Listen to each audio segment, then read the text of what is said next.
Manual de Estudios Bíblicos. Conocimientos fundamentales de la doctrina cristiana. Interesante, instructivo, convincente y regenerador. Basado en una enseñanza ética y profesional de carácter legítimamente imparcial. Le mostrará el camino de la salvación y la vida eterna. Unidad 1. Capítulo 1. La Santa Biblia. Lección número 1. Introducción.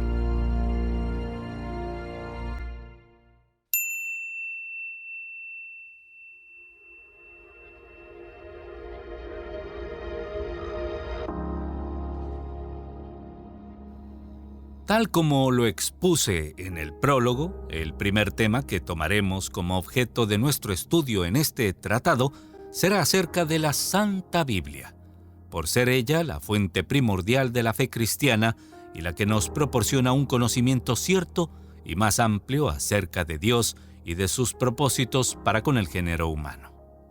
Los primeros aspectos a considerar están basados en gran parte en el estudio de la bibliología, la cual consiste en un análisis general del libro en sus aspectos históricos y técnicos.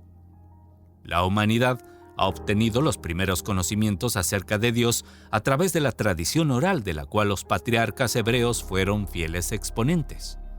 Algunos descubrimientos arqueológicos han demostrado que la escritura existía desde la antigüedad. No obstante, según lo que nos revelan los datos más recientes, alrededor del año 1460 a.C., Moisés, el gran legislador del pueblo hebreo, dio inicio a los escritos sagrados de la Santa Biblia. A partir de entonces, el conocimiento que la humanidad tiene acerca de Dios lo ha adquirido por medio de la Santa Biblia, por lo cual se ha definido que la Biblia es la fuente primaria de la teología. Es innegable que existen otras fuentes de la teología, las cuales nos proporcionan también algún conocimiento acerca de Dios. Entre ellas están la naturaleza, la religión y la experiencia personal.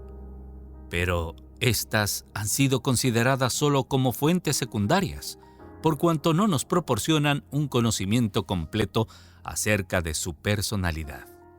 A través de la naturaleza se puede deducir que, siendo Dios su creador, debe ser, sin lugar a dudas, un ser infinitamente poderoso, inteligente y bondadoso. Así también de la religión y de la experiencia personal se pueden sacar conclusiones muy importantes con respecto a la existencia de Dios y sus múltiples actividades. Pero lo más importante es que la Santa Biblia nos confirma esas conclusiones nuestras y nos complementa la totalidad de los conocimientos que nosotros necesitamos acerca de su personalidad divina, no por conclusiones basadas en nuestro propio razonamiento, sino en la Escritura divinamente inspirada. Es por ello que he entendido de gran importancia que el primer aspecto de nuestra consideración en este estudio de la Biblia debe ser acerca de la inspiración divina en sus escritos sagrados, seguido de otros fundamentos como lo son su carácter de permanencia eterna, algunos de sus propósitos y cómo comprender las verdades reveladas en su legado divino. Estos y el tema de la fe cristiana serán los asuntos a tratar en este primer capítulo, además de la definición etimológica y concepto de la Santa Biblia que precederán a los demás temas. Bibliología. Definición, etimología y concepto de la Santa Biblia. Ante todo, quiero aclarar a los estudiantes que ninguno de los conceptos y definiciones expuestos en este tratado es de carácter absoluto. Existen otros, expuestos por diferentes tendencias teológicas, pero todos giran alrededor de la misma verdad expresada por los demás. Definición. La Biblia es un tratado literario acerca de cómo se relacionó Dios con los hombres en diferentes épocas y lugares. Estas características convierten al Sagrado Libro en una autorrevelación de Dios a la humanidad. Etimología.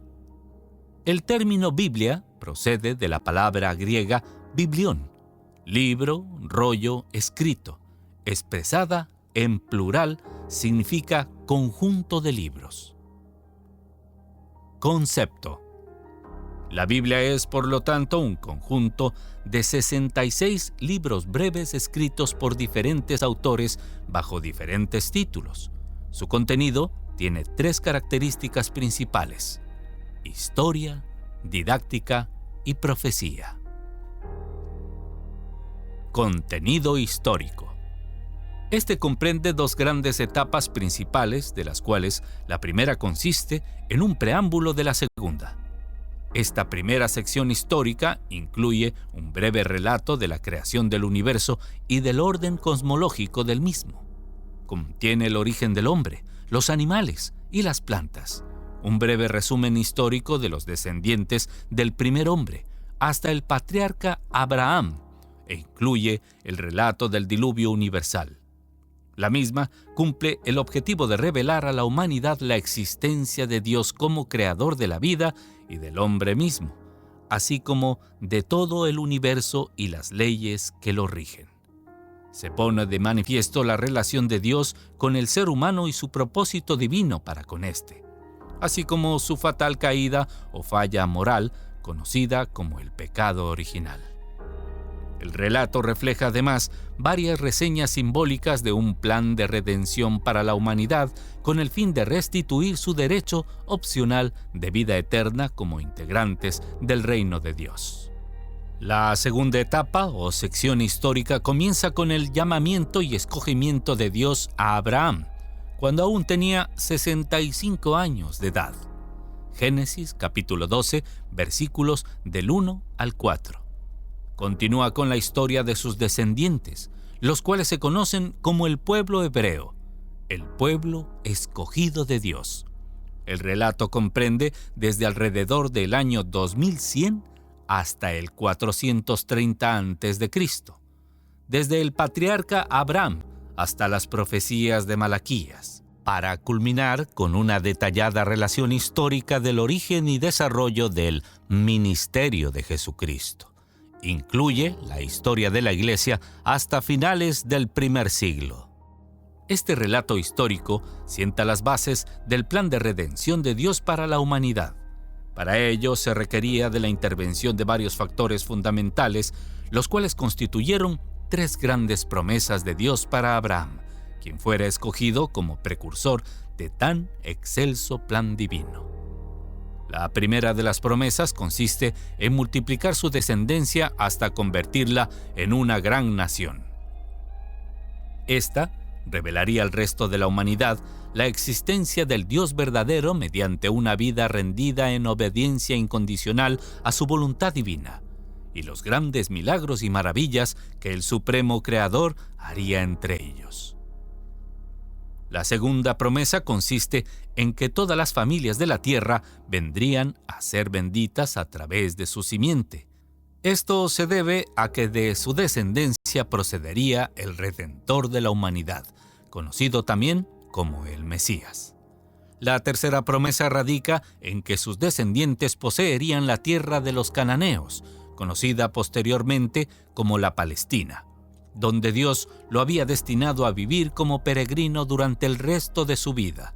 Esto se debe a que dicha nación estaría ubicada en un estratégico punto geográfico que entrelazaba el cruce de transeúntes de 3 continentes, Europa, Asia y África, donde el conocimiento acerca de Dios podría ser transmitido más ampliamente y su posterior mensaje mesiánico de salvación y vida eterna, lo que inicialmente tendría su fundamento simbólico en las prácticas religiosas de dicho pueblo.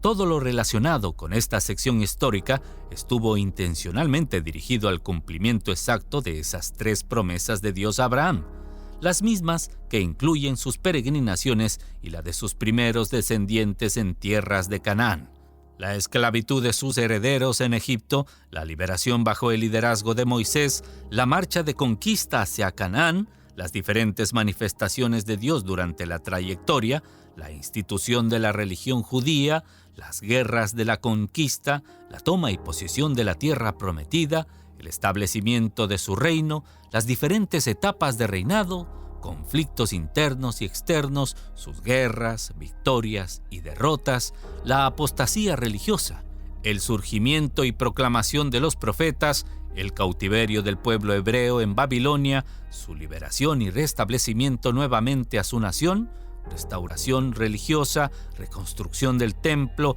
de la ciudad y sus muros. Luego de un período de silencio histórico de alrededor de 400 años, prosigue con el relato detallado del nacimiento de Jesucristo, el Mesías y Redentor divino, quien se ofreció a sí mismo en sacrificio expiatorio para redimir a la humanidad de su condición de pecado. El relato hace énfasis a su nacimiento, ministerio, crucifixión y muerte, resurrección y ascensión al cielo, seguido de la historia de la Iglesia hasta alrededor de 30 años después de estos últimos acontecimientos, y concluye con la revelación apocalíptica del apóstol Juan, alrededor del año 90 después de Cristo. El Dr. Harold L. Wilmington, autor del Auxiliar Bíblico Portavoz, describe el contenido histórico en 12 períodos, denominados como la etapa de la creación, la etapa patriarcal, la etapa del Éxodo, la etapa de la conquista, la etapa de los jueces, la etapa del Reino Unido, la etapa del Reino Dividido, la etapa de la cautividad, la etapa del retorno, la etapa de los evangelios, correspondiente, según mi propia paráfrasis, al relato del nacimiento de Cristo, ministerio, muerte, resurrección y ascensión al cielo, seguido de la etapa de la Iglesia primitiva en su primera fase, correspondiente al relato del libro de los Hechos. Finalmente se relaciona la etapa de las epístolas, correspondiente a la segunda fase de la Iglesia en la que aparecen las cartas de los apóstoles y concluye con el libro del Apocalipsis. Contenido didáctico. Este comprende desde las enseñanzas morales contenidas en las leyes, las profecías y los libros poéticos hasta las del Señor Jesús y los apóstoles de la Iglesia después de él. El mismo tiene un gran realce en las normas morales y religiosas que conducen a la humanidad a someterse al plan de la redención para salvación y vida eterna en gloria. Contenido profético. Este comprende desde las disertaciones de los primeros profetas hasta las predicciones de nuestro Señor Jesucristo, concluyendo con la revelación apocalíptica del último libro del Nuevo Testamento. Debo especificar, además, que la Biblia es calificada como santa, Santa Biblia, para resaltar el carácter de su naturaleza literaria, pues ella contiene la palabra de Dios escrita, y así como Él es santo, también lo es su palabra, por lo cual sus enseñanzas nos hacen un constante llamado a una vida de santidad, la libertad del pecado, según lo declaran las Escrituras en Romanos, capítulo 6, versículo 22. Puedes acceder al texto bíblico a través del libro electrónico con los vínculos integrados.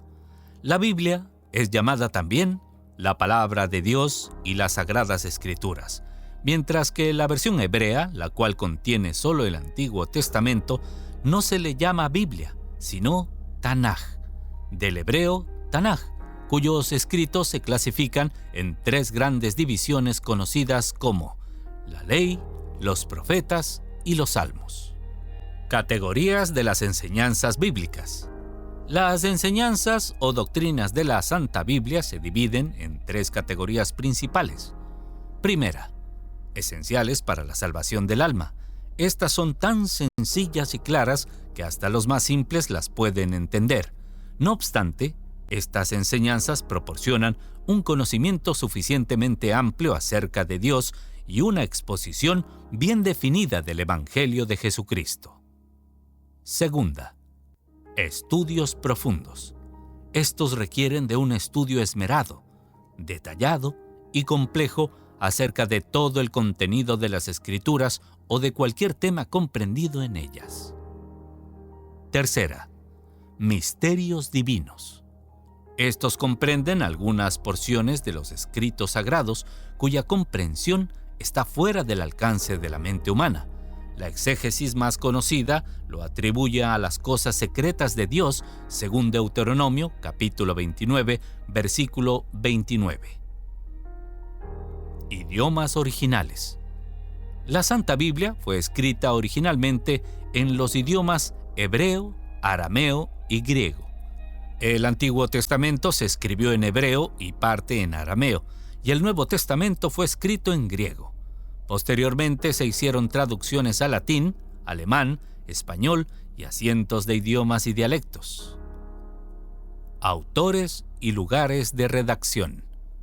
Según los eruditos, sus autores fueron más de 30, alrededor de 40. Sus escritos se realizaron en Arabia, Palestina, Babilonia, Asia Menor, Macedonia, Grecia e Italia, y posiblemente en Egipto y la isla de Patmos, aunque la mayor parte de esto se produjo en Palestina. Divisiones de la Biblia. La Biblia está dividida internamente en dos porciones principales conocidas como el Antiguo Testamento y el Nuevo Testamento. El Antiguo Testamento contiene 39 libros y comprende el relato de la historia sagrada del período enmarcado antes de Jesucristo. En el mismo se registran tres grandes estructuras literarias reconocidas como libros históricos, libros proféticos y libros poéticos. El Nuevo Testamento tiene 27 libros y comprende el relato sagrado a partir de Jesucristo. En el mismo se registran 4 porciones literarias principales conocidas como los Evangelios, Hechos de los Apóstoles, las Epístolas Apostólicas y el libro del Apocalipsis. Además de esta división y la compartición por libros, la Biblia está dividida también en capítulos y versículos. Según datos históricos, nuestra actual división en capítulos debió haber tenido su inicio en el siglo XI por Lanfranc, consejero de Guillermo el Conquistador, en los albores del siglo XIII. Este proceso fue desarrollado y llevado a cabo en París por Stephen Langton, profesor en la Sorbona, quien llegó a ser arzobispo de Canterbury. El uso actual de la numeración de versículos para toda la Biblia fue popularizado por Robert Einstein. En 1551 publicó el Nuevo Testamento griego y 4 años más tarde publicó la Biblia completa en latín. En ambos casos, los números de los versículos no figuraban en el texto bíblico, sino al margen. En 1565, Teodoro de Beza inscribe los números de los versículos en el interior del texto. Quiero hacer del conocimiento del estudiante que la Biblia contiene también características de la poesía hebrea en casi todos los libros del Antiguo Testamento. Para ello, tenga en cuenta al final de este audiolibro el tema titulado Reflejos de la poesía bíblica.